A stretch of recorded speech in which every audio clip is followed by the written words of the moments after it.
Hello, welcome. I'm Ann Glessner, the 100 Women Who Care of Northern Door County nonprofit coordinator and board member. Welcome to our virtual nonprofit presentation for our October 26th meeting. We're extremely disappointed that we still can't all be together again this quarter, but we're excited to host another virtual meeting and keep our quarterly giving circle going. I'll be the host for this short video and ask the questions for the 5-minute Q&A. So without further ado, I'd like to welcome 100 Women Who Care member, Bev Schultze, who will be presenting on behalf of her nomination of Friends of Peninsula Park. And I'd also like to welcome Friends of Peninsula Park Business Manager, Steve Strusley, and President, Chris Holisek. With that, I'll turn it over to Bev. Good morning. My name is Bev Schultze, and I am so excited to be here on behalf of the Friends of Peninsula State Park. The Friends were formed in 2007 as a volunteer organization that works closely with the park staff. The Friends help raise funds for park facilities and provide volunteers to conduct park programs such as First Day Hike, Candlelight Ski, and Earth Day, to mention a few. They assist with management of invasive species and trail maintenance. Since their formation, the Friends have been extremely busy. Funding projects in the past have included a shelter, bathrooms, furnishings, and landscaping at Nicolay Beach. More recently, the group raised money towards the rebuilding of Eagle Tower. They have funded park improvements such as picnic tables, grills, and fire rings. They have also provided support for a summer naturalist and invasive species coordinator and provide research grants to support academic studies that assist park management in making informed decisions. As you can tell, the Friends are very diligent in carrying out their mission of making a meaningful contribution toward the preservation and goals of Peninsula State Park. Have you ever experienced chickadees eating out of your hands? What a wonderful experience, one you'll never forget. Can you imagine how a child would relate to this event? This and many other learning experiences about nature are happening in the heart of the park at the Nature Center. It has and continues to provide educational opportunities for local schools and families that are visiting in the park.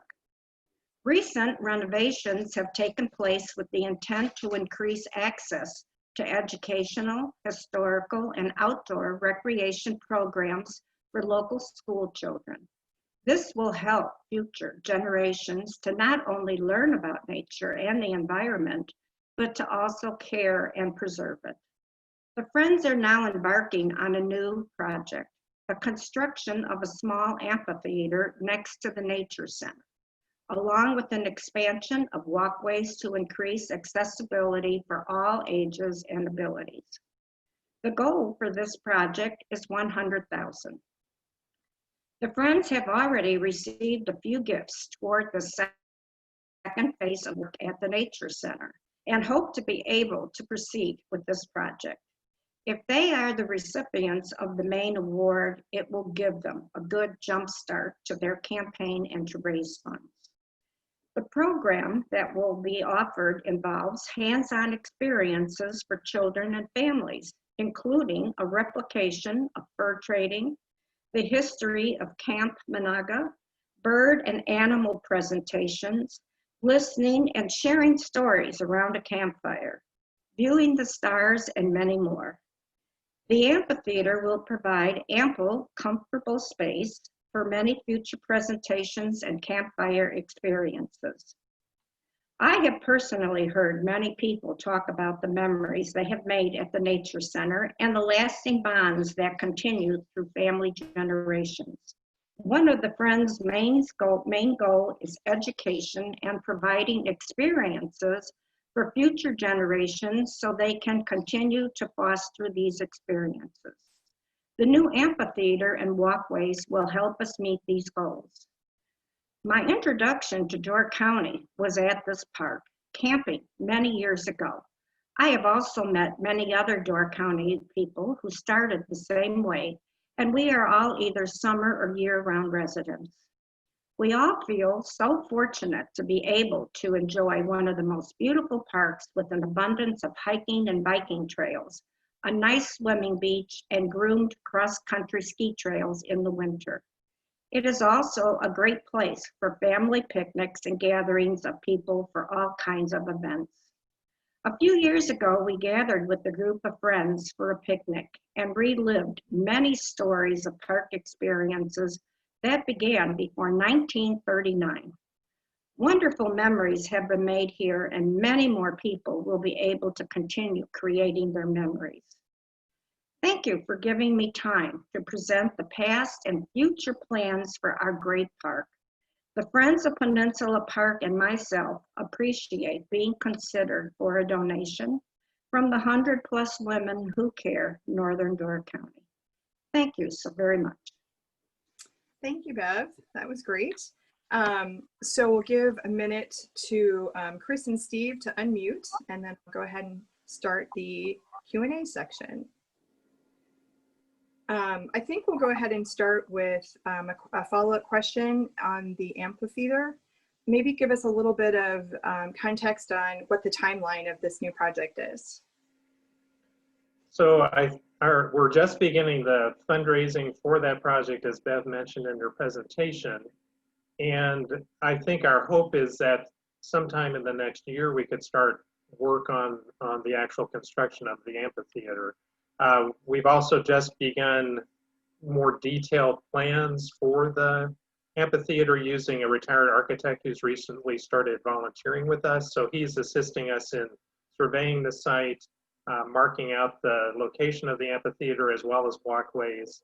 And we expect to have the planning for that done here in the next couple of months. And then from there, we'll push forward with raising the funds. And I think our hope probably is that sometime next spring or summer, possibly we would have funds in hand that we could start the actual work on the amphitheater, depending upon the busyness at the park at that time too, because we always have to be cognizant of the busy season between Memorial Day and Labor Day. Okay, great. And then you mentioned that the educational program. So will this new space help with a more venue to have more programs, or could you maybe just elaborate on that a little bit? Yes. The construction of the amphitheater will be used for, outdoor education programs. When we enlarged the nature center, we included classrooms on the inside, but also this amphitheater will make it accessible for all ages and all people with physical abilities. And I think that providing this additional space will really help to educate local families coming into the park. Very good. And speaking of funding, can you please elaborate a little more on where your funding typically comes from and how you go about any fundraising activities? Yes. Our fundraising primarily comes from merchandise sales, gifts from individuals, foundations, and businesses, and also from memberships. And we have about 250 members that annually pay dues to support our organization. They also serve as volunteers. And for projects like this one that we're talking about now, a lot of our funding does come from, we've gotten it from local foundations, we've gotten it from some businesses, and a number of individuals. For our last project, we received a significant gift from an individual that helped us complete that project. Okay, thank you. And now I'm going to ask how COVID-19 has affected your organization. And I suspect the answer is quite different than some organizations, because we've all heard and seen that people are flocking to the outdoors. So how has that impacted the park and in your organization and all? You've actually hit on the point we were hoping to make, which is it's had both positive and then some challenging impacts for us. On the positive side, as you mentioned, Anne, we've really seen an increase in usage of the state parks as a result of COVID-19, because people do want to get to the outdoors. They do want to have some recreation and escape from the stress of dealing with COVID-19. And so that's been a benefit to the park in terms of and to our organization in terms of people's interest in the outdoors and in nature, which is right in line with our goals. On the challenge side, it's had some impact on our revenue because, as I mentioned, merchandise sales, that's a fairly significant portion of our revenue. And because park buildings have had to remain closed, and that's where we sell our merchandise, we've seen a pretty steep decline in revenue. And that's a major part of the funding we use to support like the long-term or the limited term employees in the summer that help at the nature center. So that's been a significant challenge for us that we're working through. And the fact that right now the park is not able to allow volunteers to help there because of the safety restrictions associated with the coronavirus. And so while we'd like to help the park staff, we just aren't able to do that right now because they just cannot allow volunteers till we can be sure things are safe. Okay, about the volunteer impact there. Maybe just my last question, and then in summarizing on that, what is the normal structure in normal times of the organization in terms of paid staff versus volunteers? So as I mentioned, we have 250 members, which are individuals and businesses. The organization is administered by a 7-member board, which Chris, of course, is the president of. And then the one real paid staff person is myself, and I'm a very part-time paid staff person. I usually put in 8 to 10 hours a week. And I was primarily brought on a couple of years ago to help with the major projects like Eagle Tower, like the Nature Center, and some of the other fundraising activities, as well as assisting with setting up some of the systems to handle merchandise and donor management and so forth. So it's very much a volunteer-driven organization. My role is pretty limited. Like I say, again, it's mostly to help manage major projects. Right, and Steve and I work very, very closely together. So, the board and everybody else who is a Friends member are volunteering. So we have contributed over 4,000 hours of service to the park each year. So we have lots of volunteers, yes. Lots of people very, very passionate.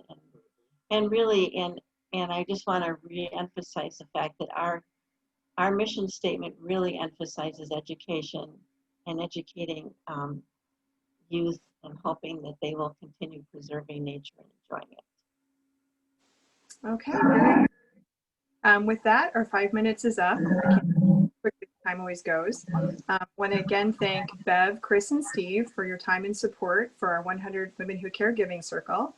And thanks to all the members out there who are watching and for your support of our Northern Door 100 Women Who Care Giving Circle, and of course also our community. Lastly, don't forget to place your vote for your nonprofit, and be sure to join us online for our virtual meeting on October 26th.